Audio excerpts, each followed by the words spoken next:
Stormgame. Hello everyone. Today we will be watching Aurora, who is Arma, versus Nightend, Celestials versus Infernals. Both of these players extremely talented and great at Stormgate, of course, but we will see how they decide to deal with this matchup, which is quite an interesting one. It's quite a difficult one. And you'll see why. There's just a lot of unit interactions, lots of timings that make the game very complicated. But let's see what we have here. We have an array first by the looks of it for Aurora, and we have one and another one. So Iron Vault Conclave for the Nightend, and this will allow him to make a lot of units. It's something you kind of have to do because of the threat of the 3/4 Argent opener from Celestials, but Celestials is also free to just drop an array and try and defend the units that he knows the opponent is going to make to deal with the potential Argents. So we'll see how this plays out, but for the while it looks like very greedy stuff coming out of Arma, but not as greedy for Nightend. We'll see if he actually makes any units or if he decides to go straight for the Shrine on the low ground. He will have the gas, the Therium, to make gaunts if he wants to, but he doesn't have to spend the gas, of course. He has these charges on the buildings. So we do go for the Tribute Pyre. I personally enjoy not building that Tribute Pyre, trying to make the Shrine finish. Because you can see he's on 11 out of 25 supply right now. So you can kind of wait for the Shrine to finish and that can be your supply. Or you can build this and just be 100% certain that if you need units, you can make units. Though I will say, like, this builds so quickly that I just like leaving it, and if the Argents walk in, then you throw it down, and the units might be delayed by a second or two, but it's better than having to build it anyway. But that's just a choice. This is a safe way of playing. Nightend generally playing very safely here, and Arma kind of getting away with murder here. He's got a Therium Purifier, so this is used for mining the Therium, of course, but it also spawns a Prism, which he's put on his natural array. So he's mining a lot of Luminites. He's already got a Prism here as well, a second Therium Purifier, all off of the back of one chamber, and now making Argents off of that one chamber. He's getting a second chamber. We'll see what this is going to be, perhaps a third chamber or a Guardian Nexus.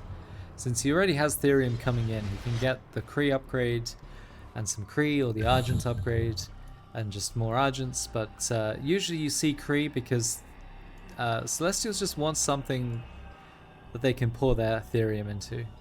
They have these quick Luminite expansions, but then they also need to put their next Prism somewhere.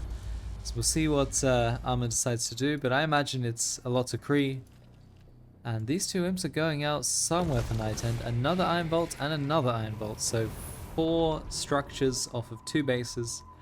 You see Infernals often try and take a third base before building these structures, but Nightend, again playing very safely, will be able to field a very large army very quickly if he needs to. Again, he's free to never build or produce any units and just have the charges there just in case, so that's a nice perk of Infernals, of course.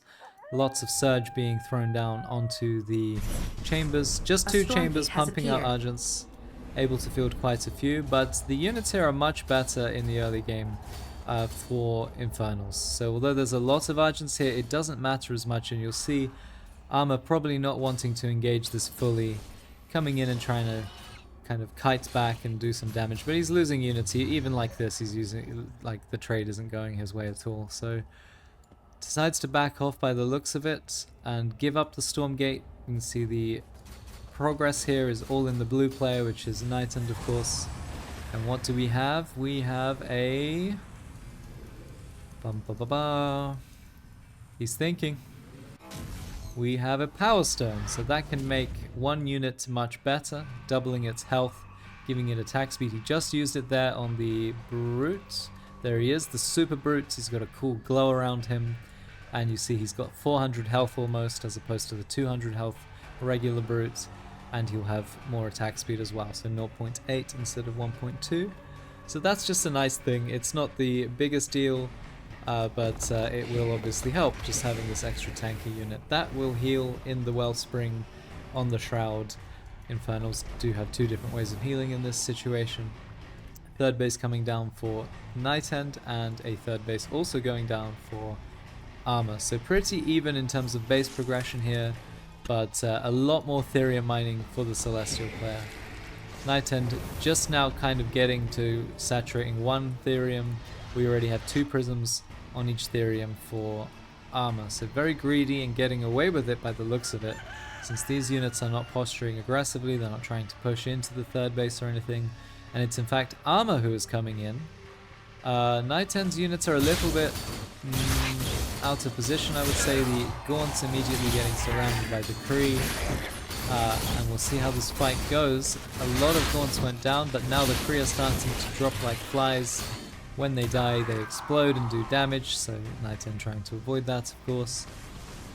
And using the Wellspring there for, it's not a large amount of heal I can show you here, 37, 38, you know, it's not great healing, but it is something, and now both players are kind of making use of it. But it does look like the Infernal player is getting the upper hand here. The Brutes and Gaunts pushing Arma back. You can see the supply difference now closing in.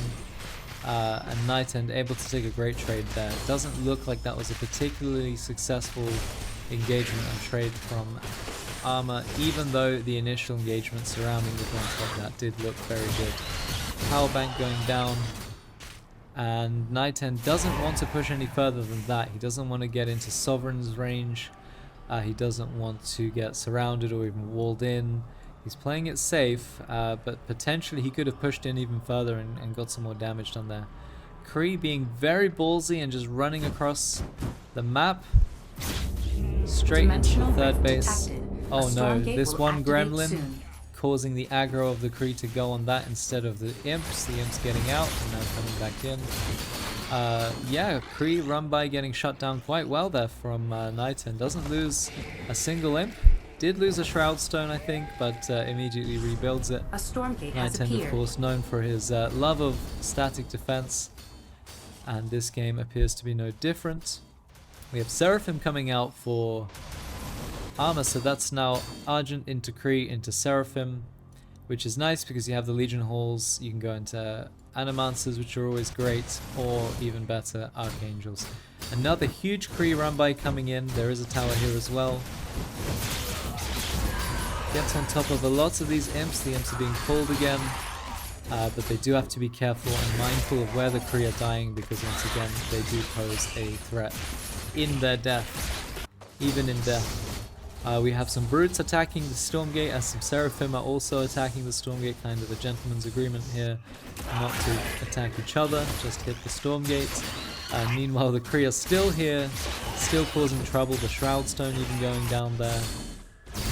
Gaunts now engaging into the Seraphim, and the Seraphim aggroing back, annihilating those Gaunts.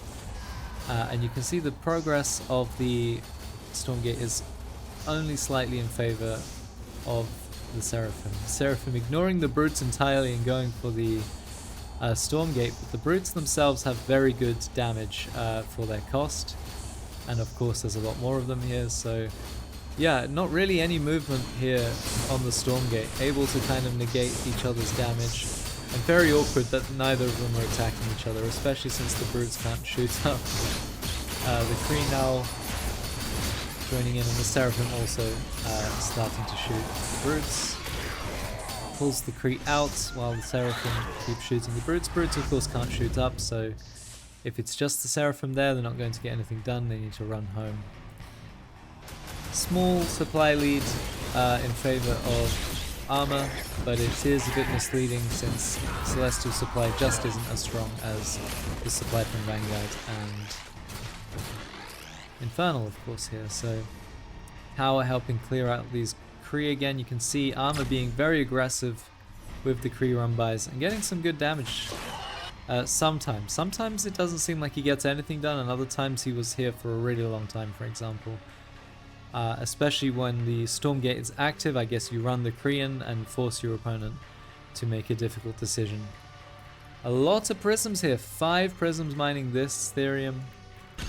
Another base going down, that's the 4th Luminite base for Arma, and a Therium Purifier here, no doubt, coming in. 4th base coming up for Nightend as well, so again, fairly even. The supply is getting a little out of hand for Celestials. 50% supply lead is pretty significant, even if the units are a bit worse for Celestials. or even much worse. Seraphim appear to be hanging out here. Decides, yeah, getting shot by Gaunts is not it, and running away. Do have some units just chilling over here as well, and Nightend, how does he respond? He's seen now the Seraphim and the Archangel, so he knows Shadow Flyers, Gaunts. I know he likes Magmadons as a counter to Archangel, since once they land, you can stomp all over them and do some good damage that way. We shall see how things play out. The next Stormgate is up in the top left, favoring Arma, of course. And Nightend is kind of making his way over there. We have some Argents and Kree ready to run into this base by the look of it, and the classic Nightend 4 tower in the 4th base is ready to meet all those units. And also all these gremlins, of course. They don't do that much. They have 45 health and 6 damage.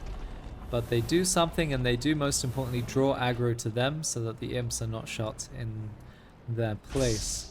Seraphim doing extra damage to Stormgates. Wow, the progress of that has gone very quickly in favor of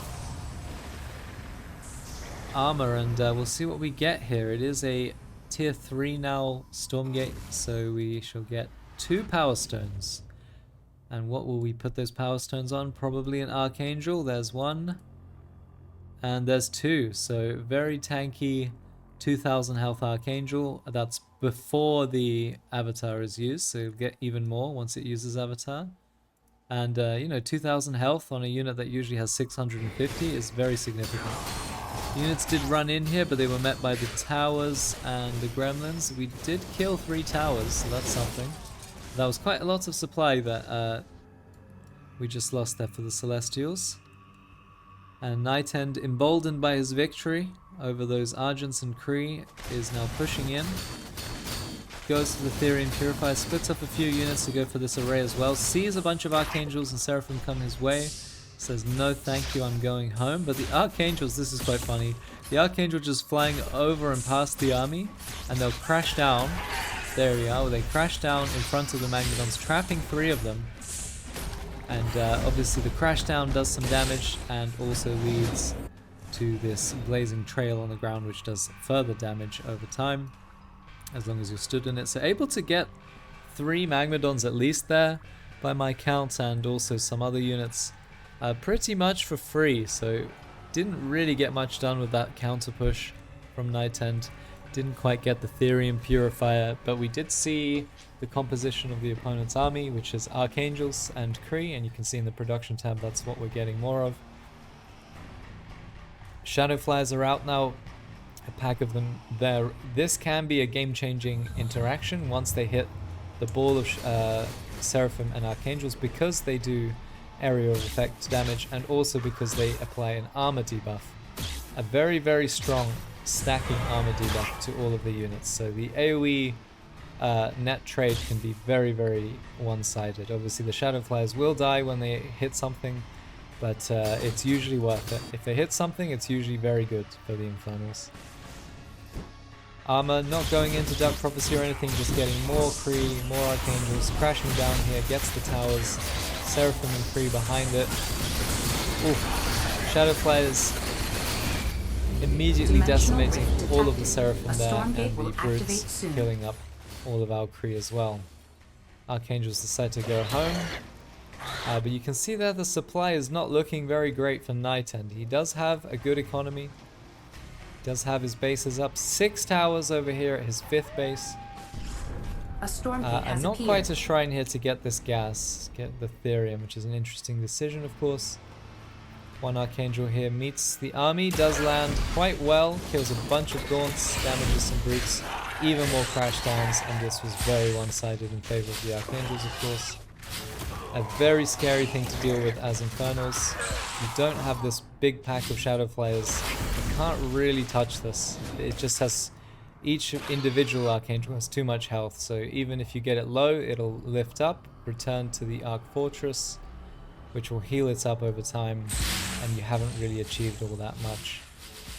Pretty much just Archangel at this point, chopping and hammering down on this. Stormgate gets it very quickly. What do we get from this? We're looking over here probably at the counterattack on our array. And we get a deep one, 750 health unit, so just a bit more health than an Archangel, with 250 damage versus heavy. So pretty decent support unit just to have in your army. It can get killed quite quickly, 750 health, 20 armor, that's not really that much. As I say, it's pretty much an Archangel in terms of tankiness, and when the Archangel uses Avatar, well then we have the Archangel being tankier than the deep one. Free coming in and saying, why are there imps and a shrine in my base? Don't get the cancel on that, unfortunately. Dragon is out. Oh goodness, but he's run into a swarm of these Archangels and immediately dies. That's a disaster. The dragon is something you can kind of constantly keep alive and gain value from, so losing it in the burst of damage there, very unfortunate. Do get the array here, which is nice. Denying Arma that mining. His natural has mined out, his main has mined out. He lifted his main to this base, so that's something Celestials can benefit from. And Spriggan coming out here, very interesting. Spriggan are a very good harassment tool. Think Mutalisks from StarCraft 2 or StarCraft 1. Not really able to engage the Archangel Ball because they get one shot, so there you go, one just got immediately killed. They only have 80 health. They come out in pairs and are very squishy. Much like the Gaunt, very squishy, but if used well, can be very effective also. We have this chasing game here with the Archangel Flock chasing the Spriggan. Flock occasionally getting one hammer in. Oh, we kind of stopped moving there for a second. Shadowflies being added in, and if you get a good hit from these Shadowflies like that, then we can start to think about engaging these Archangels, but not quite enough. You can see all the Archangels still on yellow health. Don't really want to engage that. That's fair enough. Deep one doing some good structure damage. And Kree running in and killing all of the imps too. So not looking great for Nightend at this point. Archangel is now crashing down. This base kind of getting wrecked. But we do have counterattacks. So a bit of a base trade. Much like Mutalisks, the Spriggan and the Brutes on the ground. Coming in and taking out some economy. Stormgate will activate and Arma now being knocked down to just the one mining array. These prisms are homeless. They have nowhere to mine. These prisms are also going down to the Spriggan. Meanwhile, we have this small contingency of units being used, and the Archangels crash into the main. Start hammering down on Nightend's main base, killing all of the production there. Nightend immediately starts rebuilding some production, 3 Iron Bolts here, some Conclaves too. I'm not sure why the Conclaves aren't in the production tab, that's quite interesting. And we have 6 towers to defend here, and 5 towers and some meat farms and gremlins to defend this base as well. So Arma having to decide how to handle this situation, is losing his main, his production. He has an enormous bank, but he has no way of spending it without production, of course.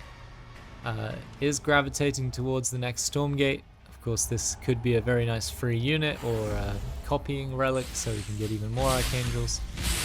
Has managed to sneak an Arc Ship. This is your basic vanilla Arc Ship tier 1. Building some power banks over here. He's got a Morph Core here as well. An Arc Fortress hanging out over there. Do get the next Stormgate with the Archangels, and the Spriggan and Gaunt, Brutes, have managed to clear up all the buildings here. So in terms of eliminating your opponents, Nightend does need to kill all the Arc Ships. So there's one there, and he's got a Morph Core here, potentially to build another Arc Ship, or maybe just a structure, which will have to be killed.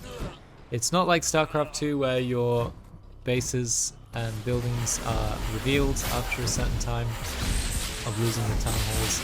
You have to go and find all of it. Archangel's clearing up this base, no problem. Towers, no towers. And the Brutes and Spriggan are threatening the few remaining buildings from Arma. The Spriggan finds the kill on the Arc Ship at the cost of some of their lives. We have a decent amount of production here, which is something that we kind of lack for Arma right now. He has a lot of bank, but he has no way of spending it. He's trying to go back up the tech ladder. He's able to get link nodes off of the creation chamber, upgrade them into strike nodes, or even blast nodes, since he still has his Arc Fortress, so he's got tier 3. He's getting some Star Forges, could get some scythes off of that, which could be nice. And Nightend kind of knocked back to the Stone Age. Managed to get a shrine up here as well as some supply structures. Towers. Not going to be enough for this sea of Archangels. But whilst they're out, Nightend is looking for the remaining buildings from Arma. Finds the Arc Fortress there, finds the Star Forges. Of course, this base getting cleared out. Nightend finding another base up here. Mining some Therium there too. He's got a lot of Therium, he's not really going to be able to spend it. There isn't a unit that easily spends all of this Therium for Nightend right now.